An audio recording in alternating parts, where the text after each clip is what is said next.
ભગવાનને યાદ કરીએ, કેમ કે આજનો વિષય એટલો ફાઇન છે કે જે વિષયની અંદર ભગવાન આપણને તાકાત આપે અને આપણું દ્રઢ મનોબળ બને અને દ્રઢતાના આધારે આપણા જીવનની બુરાઈઓને આપણા જીવનને દર્શનને આપણે છોડી શકીએ. તો એક પાઠ આપણે ભગવાનને યાદ પવિત્ર મન રખો, पवित्र तन रखो, पवित्रता मनुष्यता की शान है. जो मन वचन कर्म से पवित्र है वो चरित्रवान यहाँ महान है. पवित्र मन रखो, पवित्र तन रखो, पवित्र मन रखो, पवित्र तन रखो. बड़ा ही मूल्यवान है तुम्हारा ये जीवन, तुम्हारा ये जीवन. जगत की कर्म भूमि में करो भले कर्म, करो भले कर्म. अच्छे रखो विचार, उत्तम करो व्यवहार. अच्छे रखो विचार, उत्तम करो व्यवहार. आदर्श व्यक्ति की ये पहचान है. जो मन वचन कर्म से पवित्र है वो चरित्रवान यहाँ महान है. पवित्र मन रखो, पवित्र तन रखो.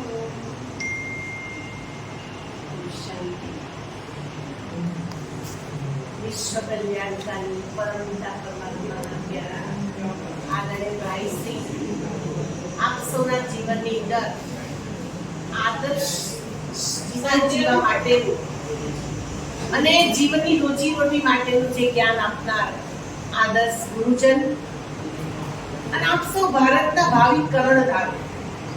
સાધારણ ટાઇટલ નથી હો, ધ્યાન રાખજો. તમે કોણ છો? ભારતના ભાવિ કર્ણધાર, સુપર હીરો. આ બેઠેલા બધા કોણ છે? Super hero. આજનો દિવસ આપણા માટે મહત્વનો છે એવું જ નહીં, આપણા માટે તો 365 દિવસ પણ શું છે? મહત્વના છે.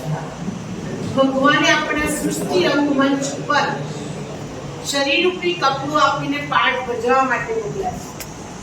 આપણે વિલનનો રોલ ભજવવો હોય તો આપણા હાથમાં, સુપર રોલ હીરોનો રોલ ભજવવો હોય તો આપણા હાથમાં.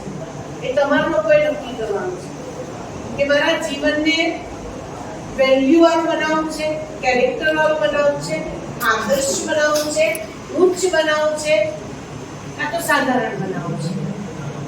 આપ સૌ વિદ્યાર્થીઓ છો. ગાંધી બાપુ પણ ચોરી કરતા હતા, દારૂ પીતા હતા, બીડી સિગરેટ પીતા હતા. અને એક જ પિક્ચર જોયું. કયું પિક્ચર? સત્યવાદી હરિશ્ચંદ્ર રાજા. અને એક દિવસે એમણે લેસન પાકું કર્યું કે આજથી મારા જીવનની અંદર સત્યને આચરણમાં લાવીશ. એ ગાંધી બાપુએ એ સમયે બધું શું કરી દીધું? છોડી દીધું. આપણી સામે બીજું કોઈ ઉદાહરણ છોડો, આપણી સામે આપણા રાષ્ટ્રપિતા ગાંધી બાપુ આપણે ઉદાહરણ. અને વગર હથિયારે અત્યારે આતંકવાદીઓને કાઢવા માટે કેટલી મિલિટરી ગોઠવવી પડે છે, કેટલી ચારે બાજુનું બારું લાવવું પડે છે. ત્યારે પેલા આતંકવાદીઓ જાય છે જે 200 વર્ષ સુધી આપણા દેશની અંદર જેને શાસન કર્યું એવા અંગ્રેજોને બગાડવા માટે કોઈ હથિયાર વાપર્યું જ નથી.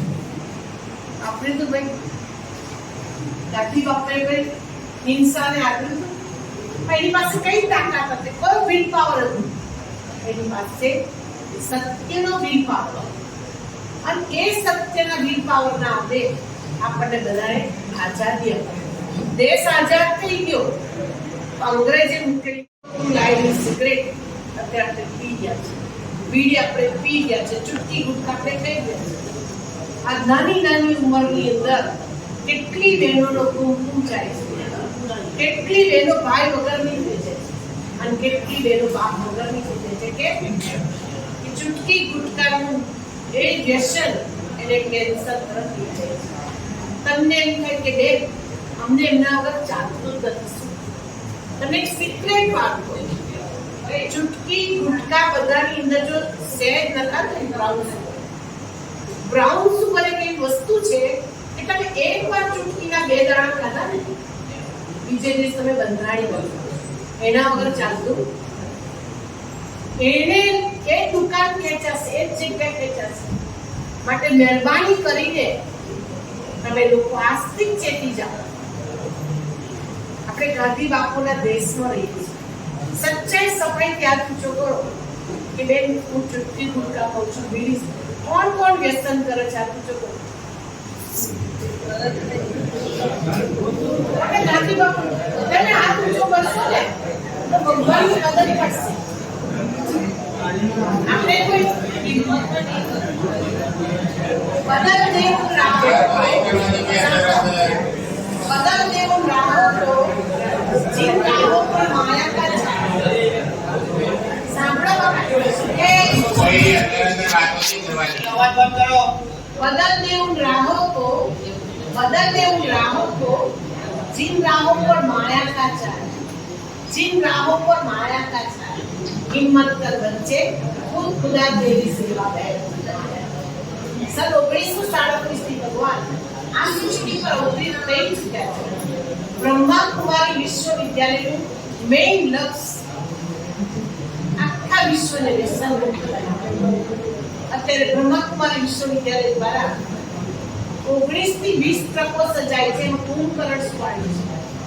અને અત્યાર સુધીની અંદર 4 કરોડ લોકોને શું કરાય છે? વ્યસન મુક્ત કરાય છે.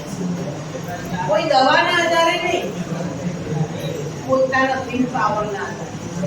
દવાનો ડોઝ હશે ત્યાં હું બીડી સિગરેટ કે નહીં પીવું, પણ ડોઝ ઉતરી જશે. કોઈને ધક્કો માર્યો કે બીજું ના પીશ એ ધક્કો જ્યાં સુધી ચાલશે ત્યાં સુધી. પણ પોતાની સમજથી બાલ્યો લૂંટાવે લૂંટ ચોરી ક્યારે? એ તો રોજ લૂંટ કરતો, રોજ બધાની ચોરી કરી લઈ આવતો. પણ એક જ સંત રસ્તા મળ્યા. એને કહું તું જે કર્મ થોડું છે ને એની સજા તારે ભોગવવી પડશે. કે વાતું હોય મારા ફેમિલીના બધા સભ્યો ખાઈ ગયા છે, હું જે લઈ જાઉં છું એમાં બધાનો ભાગ છે. એટલે તું અત્યારે જે આખા ફેમિલી પૂછે કે હું જે કરું છું એમાં પાર્ટનરશીપ આપશો? બધા લોકોને જે પૂછું બધાએ હાથ ઊંચા કરે. એ જ વાલીઓ એ જ સેક્ટરની અંદર એને કહું કે હું જે કરું છું ખરાબ છે, આજથી આ બધું મારે જોયું. તો વાલીઓ વિચારો કરો, એની બુદ્ધિ વોશ થઈ ગઈ. આપણી બુદ્ધિ અત્યારે વોશ થઈ. આપણી બુદ્ધિ પર વ્યસન ચલાવી છે. અને જ્યાં સુધી વ્યસન અહીંથી નહીં નીકળે ને ત્યાં સુધી અહીંથી નીકળવાનું નથી. તમારા મનથી નીકળશે ને તો તમે કેટલા લોકો પુરુષાર્થ કરે. હું વસોનું એક ઉદાહરણ આપું. વસોના એક દાદા બહુ જ વૈષ્ણવ પાક્કા. એ રોજ બ્રહ્માકુમારી આવે ને તો પગથિયામાં જૂના સેન્ટર પર હતા ને તો પગથિયા ચડી ગયા કે બેટા મારા છોકરાને સુધાર. છોકરો ઓલરાઉન્ડર, બધી જ રીતના, કોઈ વાતની કમી નહીં. એ છોકરાએ 6 મહિના સુધી કમ્પ્લીટલી બધું છોડ્યું. હોળીનો દિવસ આવ્યો, એ દિવસે અમે આ રોડ ઉપર અમિતભાઈ બંગલો લીધો. ત્યાં અમારા હરીશભાઈ સાહેબ કોલેજના પ્રોફેસર હતા, પ્રિન્સિપાલ હતા. એમની ત્યાં અમે પિકનિક રાખી. પણ સાંજે 5 વાગ્યા પછી અમે ઘરે આવ્યા. એમનું જે સંઘ, હું તમને કેમ આ સંભળાવું છું કે સંઘ પર બહુ કામ કરે. એમનું જે સંઘ હતું થોડું વેઠતું ચોખ્ખું હતું. જેવા એ ભયા તરત ઉચકી લઈ ગયા. માટે મહેરબાની કરી તમે બધા કુમડા સંઘ એવો કરો કે જે આપણને ઉન્નતિના પથ પર લઈ જાય. સંઘ એવો કરો કે આપણે પ્રોગ્રેસ થાય. સંઘ એવો કરો કે જેમાં આપણું પ્રોફિટ થાય. સંઘ એવો કરો કે આપણું જીવન ઉચ્ચ આદર્શ થાય. એવો સંઘ ક્યારેય ના કરતા કે જે આપણને પતન તરફ લઈ જાય. આપણને એમ થાય કે બેન અમે કોને સંઘ કરે? અમારા ક્લાસમાં બધા જેવા છે. એક પાછું જતું રહે. કોઈનું સંઘ ના કરે ભગવાન કરશે. ખુદા દોસ્તની કહાની છે કે ભગવાનને દોસ્ત બનાવી લો. જે દિવસે તમે ભગવાનને દોસ્ત બનાવશો ને તે દિવસે તમારો બેડો પાર થઈ જશે. માટે આજનો દિવસ આપણે સંકલ્પ કરવાનો દિવસ કે હું જે નાનું મોટું વ્યસન કરું છું આજથી આ બેનને તમારે આપી દેવાનું. આપશો પણ બધા? આપશો નહીં આપો? કોના ચહેરા પર દાતા પરના સંસ્કાર નથી, આપવાના સંસ્કાર નથી. હું તમારી પાસે પૈસા નથી માંગતી, તમારી પાસે ચીજ વસ્તુ નથી માંગતી. તમારી પાસે જે નવકાપ અંદર છે તમને દેવતાની જગ્યાએ દૈત્ય બનાવે છે, એ દૈત્ય બનાવનાર વસ્તુ બનાવવાની છે. આપશો તમે બધા? હા કે ના બોલો? આપશો? હાથ લાંબો કરો, આમ હૃદય પર આજથી સરસ બધા આજથી આ નથી તો એટલે બાકી જાય ખબર પડે આજથી હું મારા જીવનની અંદર જે નાનું મોટું વ્યસન કરું છું એને છોડીશ. આજથી મારા પડોશી સગા